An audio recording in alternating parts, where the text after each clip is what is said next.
Davidson from Inner City Baptist School, and I shall be preaching about the horror of discontent.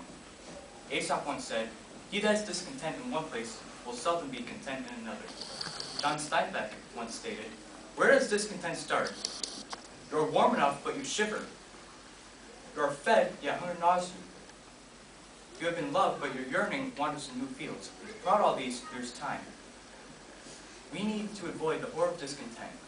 I would like us to see a couple aspects of discontent that will help us avoid it. First of all, we need to understand the danger of discontent. As unbelief, it will be judged by God. In Hebrews 3:18-19, it says, "And to whom sware he that they should enter into his rest, but to them that believe not? So we see that they could not enter because of unbelief." Israel has a long history of complaining. In Numbers 14, we see that Israel finally got what they deserved. They were ready to enter the Promised Land. So Moses sent 12 representatives, one from each tribe, to scout out the land. They all gave a very realistic report, but 10 of them said, "We can't do it." 2 of them, Joshua and Caleb, said, "We can do it.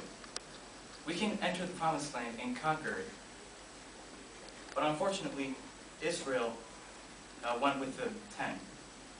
So we see in Numbers 14:1-4, the rebellion and God's response. "And all the congregation lifted up their voice and cried, and the people wept that night. The children of Israel murmured against Moses and against Aaron. The whole congregation said unto them, Would God that we had died in this land of Egypt, or would God that we had died in this wilderness? Wherefore hath the Lord brought us unto this land to fall by the sword, that our wives and our children should be prey? Were it not better for us to return unto Egypt?" And they said to one another, "Let us make a captain. Let us return to Egypt."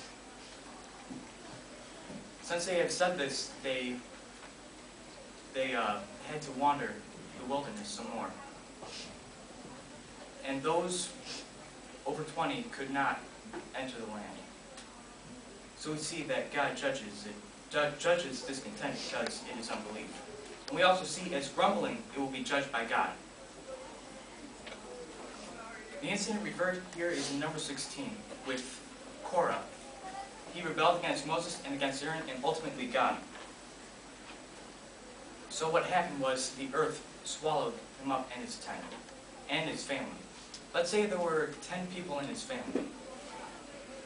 Instead of just 10 people dying that day, there were thousands that died because they grumbled.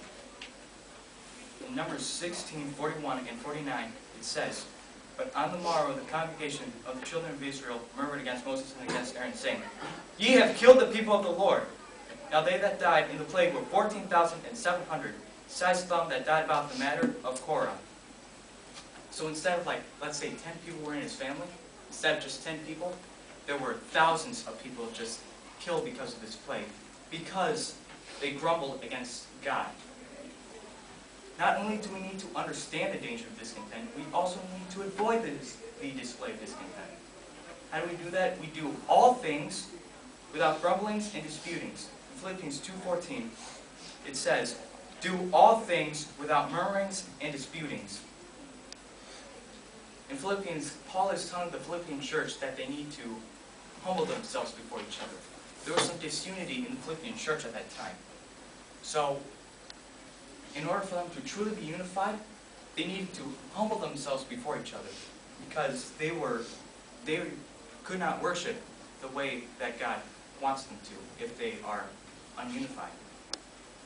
And notice, along with discontent, there goes murmurings and disputings. You might also translate disputings into arguing, which some of you who have siblings understand what I'm talking about.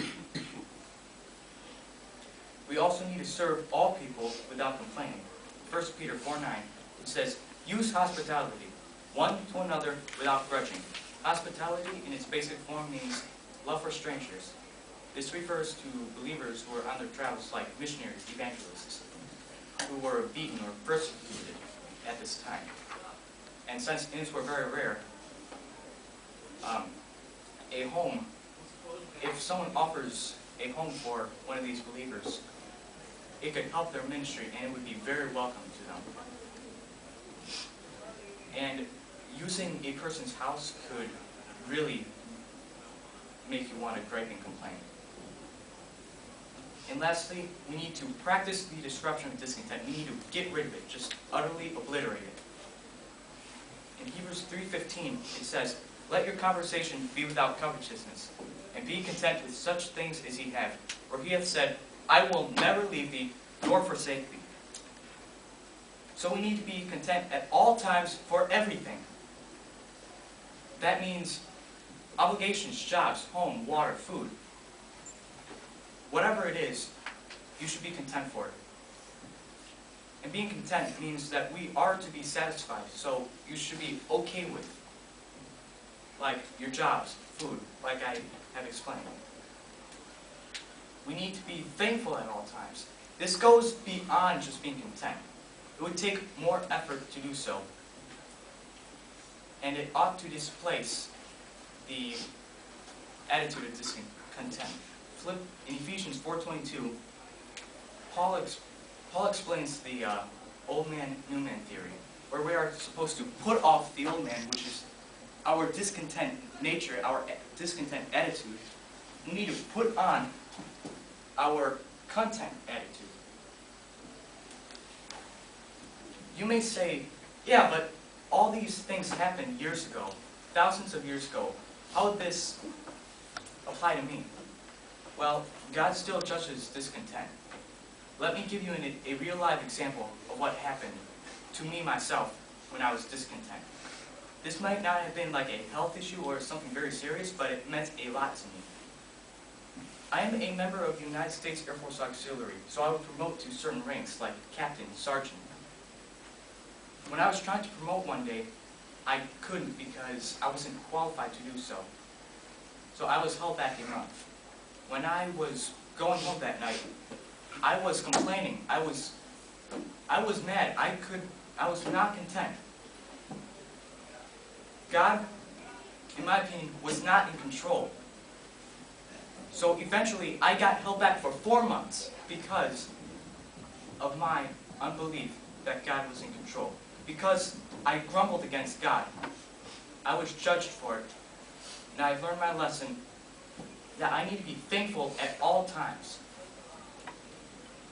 I also need to do all things without grumblings and disputings. All things. So, we see that we need to understand the danger of discontent. As unbelief and as grumbling, God will judge it. And we need to avoid the display of discontent. How do we do that? We do all things without grumblings and disputings. And we also need to serve all people without complaining. And lastly, we need to practice the disruption of discontent. We need to destroy it. How do we do that? We be content at all times for everything, being satisfied. And we need to be thankful at all times for everything. So let us avoid the horror of discontent.